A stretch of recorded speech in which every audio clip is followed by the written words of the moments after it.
అబ్బో ఇక్కడ కేజీ చీరలు కొంటే అర కేజీ చీరలు ఫ్రీ అంట. మంగళ్య షాపింగ్ మాల్, కేజీల్లో సేల్, టన్నుల్లో ఆనందం. తర్వాత మనం ఈ సిద్ధార్థ కౌశల్ విషయం చూస్తే నిన్న ఈవినింగ్ ఆయన చేత ఒక లెటర్ ఇప్పించారు. డీజీపీ గారి ప్రెజరా, ఎవరి ప్రెజరు ఏంటి అనేది ఎట్లా చూడాలి దాన్ని? అసలు కొన్ని పరిణామాలు గమనిస్తేనండి చాలా బాధాకరంగా ఉన్నాయి. ఒక 2 weeks బిఫోర్ ఇక్కడ హైదరాబాద్లో బ్యూరోక్రాట్స్ మీటింగ్ అయింది. దాని పర్యవసానాల్లో చూస్తే మీరు అంటే ఇక్కడ సిద్ధార్థ కౌశల్ గారి కన్నా కొన్ని ముందు డెవలప్మెంట్స్ సీజ్ ద షిప్ అని హడావడి చేశారు చూడండి.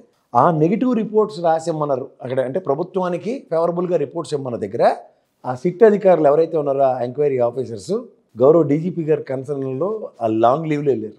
మీకు ఇంకొక సర్ప్రైజింగ్ ఎలిమెంట్, సిద్ధార్థ కౌశల్ కన్నా ఈ లిక్కర్ స్కామ్ ఏదైతే జరుగుతుందో ఇప్పుడు దాని మీద సిట్ ఏదైతే ఉందో అతి దగ్గరలో 2 నుంచి 3 ఆఫీసర్లు లాంగ్ లీవ్కి వెళ్ళబోతున్నారు ప్రెజర్ తట్టుకోలేక.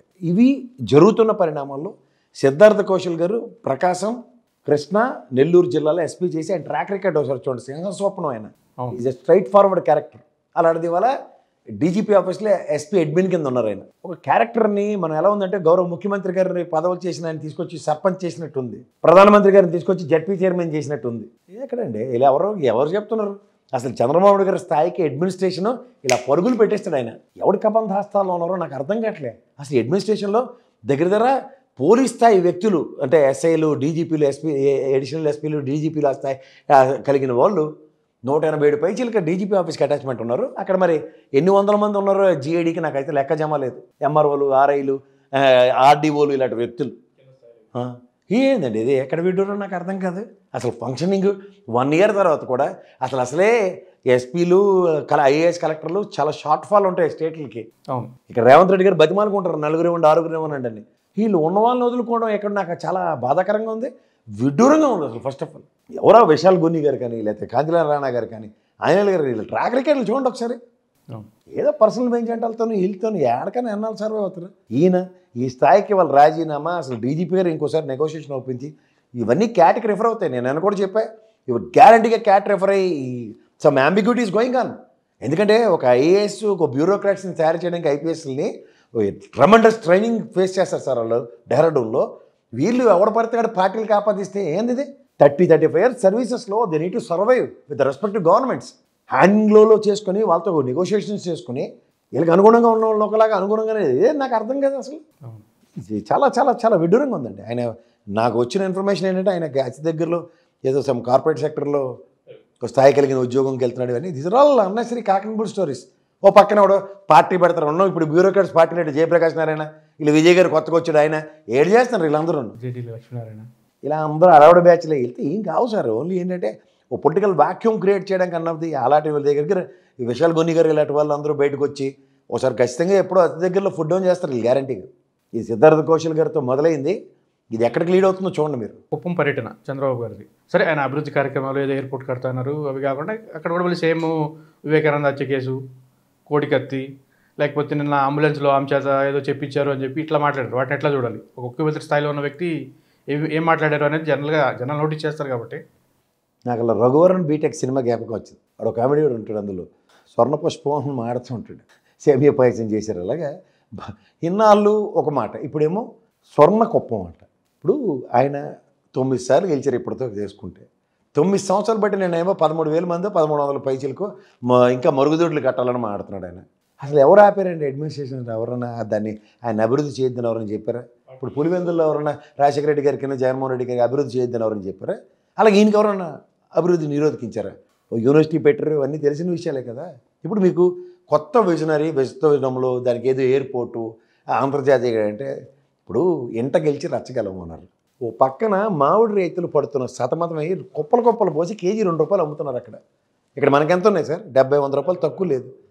అసలు దాన్ని ఏమంటారంటే పుండుకు తెలియలేదట, వెనకాల కావడం బూర్లు ఉండవే పెళ్ళమన్నట్టు. అలాగే ముందేదో ఇన్స్టెంట్ రియాక్టివ్ మోడ్లో ఒక ట్రాన్స్పోర్టేషన్ ఏదో ప్రొవైడ్ చేసి ఆ మామిడికాయలు మొత్తం రాష్ట్రం అంతా లేదా పక్క బెంగళూరుకు ఈ సప్లై చేయడానికి ఏదో ఏర్పాట్లు చేయకుండా ఎయిర్పోర్ట్ తెస్తా ఏంది సార్ ఇది? ఆయన అసలు ఏంది? అసలు ఆయన ఏం మాడుతున్నారు? అంత పెద్ద మనిషి, అంత స్టేజ్లో ఉన్న మనిషి. ఇప్పుడు ఇంటర్నేషనల్ ఎయిర్పోర్ట్లు, నేషనల్ ఎయిర్పోర్ట్లు, ఒక స్టేట్కి బేర్ మినిమం 7 ఎయిర్పోర్ట్లు రావాలి. నేను కాదంటే డిస్టెన్స్ కూడా లిమిటేషన్స్ కదా, డిస్టెన్స్ లిమిటేషన్స్ ఉంటాయి. బెంగళూరుకి ఇది ఎంత డిస్టెన్సు సరే, ఇప్పుడు ఉదాహరణకి ఒక ఎయిర్పోర్ట్ తేవడం సాధ్యమే. దాన్ని ఒక డైలాగ్ గత 10 సంవత్సరాలు బట్టి ఉన్న ఆంధ్రప్రదేశ్ రాష్ట్ర విభజనలో మీ టెన్యూర్లో కానీ లాస్ట్ 10 yearsలో కానీ ఇప్పుడు కానీ ఒక ప్రణాళికాబద్ధమైన రిక్విజిషనే లేదు. ఏవియేషన్ మినిస్టర్ రామ్మోహన్ రెడ్డి గారు కదా ఈ కుప్పం ఎయిర్పోర్ట్ ఫైల్ మూవ్ అవుతుందని ఆయన దగ్గర నుంచి ఒక సెంటెన్స్ ఉందా మనకి? ఓకే, నాకు ఉంటుంది, నా నియోజకవర్గంలో ఎయిర్పోర్ట్ ఉండాలి, నా నియోజకవర్గంకి సముద్రం ఉండాలి, ఆపరేషన్ దుర్యోధన సినిమాల్లో మీకు ఊరికి సముద్రం తీసుకొస్తున్నాను ఇలా పొగడి కబుర్లు చాలామంది చెప్తారు. కానీ ఆయన వ్యక్తి లాంటి మనిషి ఆయన నోట్లో చాలా మాటలు తేలా సార్ చెప్పండి. ఇంకొకడో మాట్లాడాడంటే చిన్నపిల్లలు ఏదో మాట్లాడాడంటే ఆయన మాట్లాడడం ఏంటి? ఓ పక్క క్రిటికాలిటీని అడ్రస్ చేయకుండా ఇప్పుడు జాతీయ స్థాయిలో ఫుడ్ ప్రాసెసింగ్ యూనిట్లు ప్రతి స్టేట్కి ఎస్సీజెడ్ పరిధిలో ఏవి కాకుండా వస్తున్నాయి.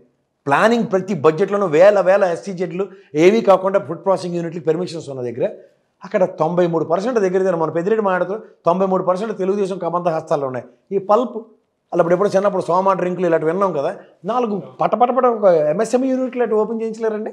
ఎవడో ఒక పొగడిగడి జమాటోగడి మీకు మీటింగ్లో నిలబడి నేను 100 కోట్ల పెట్టుబడులు తెస్తానని చెప్పిన ఆ పొటానీ రాజులందరినీ తీసుకొచ్చి ఆ పల్ప్ ప్రాసెసింగ్ యూనిట్లను ఫుడ్ ప్రాసెసింగ్ యూనిట్లు పెట్టలేరు అక్కడ. ఇమీడియట్గా చేసే పనులు ఇవి. అక్కడ కర్నూలులో టమాటాలు కుప్పలు పోస్తారు. అక్కడ టమాటా క్యాచప్లు లాంటివి సహజంగా తయారయ్యే ఒక కెచప్లు లాంటివి ఎందుకు తయారు చేయించారంటే ఏందో అసలుకి ప్రతిసారి గవర్నమెంట్ రాగానే రాయలసీమ రతనాలసీమ చేస్తాం, రాయలసీమ వెనకబడిపోయింది, కుప్పానికి ఇచ్చేస్తాం. ఎందుకు ఈ కబుర్లు? ఎవడో ఆపుతున్నాడు మిమ్మల్ని? నిన్న కూడా చెప్పారు గత ప్రభుత్వంలో కూడా 400 కోట్ల పైచీలకి భరత్కి అలకేట్ చేసి 100 సార్లు అంటే 400 ఇస్తాం. ఈ అంత వ్యాక్యూములు 9 సంవత్సరాలు బట్టి 14 సంవత్సరాలు ముఖ్యమంత్రి చేసిన మీ సొంత నియోజకవర్గంలో 400 కోట్ల డెవలప్మెంట్కి ఇంకా కావాలన్న ఎక్విషన్స్ లాస్ట్ గవర్నమెంట్లో కనబడుతుంటే అండ్ టాప్ అండ్ ప్రయారిటీలో మీరు కనీసం మీ నియోజకవర్గాన్ని కూడా పరిరక్షించుకోకపోతే ఎలా సార్? నిన్న కూడా చెప్పారు 2029 కల్లా పేదరికం లేని సమాజాన్ని తయారు చేస్తాను సార్. అసలు అర్థమవుతుందా? మాట్లాడే ముందు ఒకసారి వెనక ముందు చూసుకొని రాష్ట్రంలో వైట్ రేషన్ కార్డులే 1,50,00,000 ఉన్నాయి. అవును, సారీ 1,50,00,000 కుటుంబాలకి 1,46,00,000 వైట్ రేషన్ కార్డులు ఉన్నాయి. ఎక్కడి నుంచి మీరు ఆ 10 lakhs జస్టిఫై చేస్తారా? 10 lakhs పీపుల్ బిలో పవర్టీ కాకుండా ఉన్న వాళ్ళు ఉన్నారు, అదే వైట్ రేషన్ కార్డు లేని వాళ్ళు. మిగిలిన వాళ్ళందరూ నా దృష్టిలో బిలో పవర్టీయే కదా. ఎక్కడి నుంచి అండి? తెలియదు, ప్రణాళికలు ఏముండవు, నోటి మాటలు పట మాట్లాడేది. ఈ చాలా ఆ స్థాయి కలిగిన వ్యక్తి, అందులో అన్ని సంవత్సరాలు ముఖ్యమంత్రి చేసిన చంద్రబాబు గారు లాంటి మాటలకు నిజంగా చాలా బాధాకరంగా ఉన్నాయి. ఆయన స్థాయికి అది వన్ని తెచ్చే మాటలు మాత్రం కాదు. నిన్న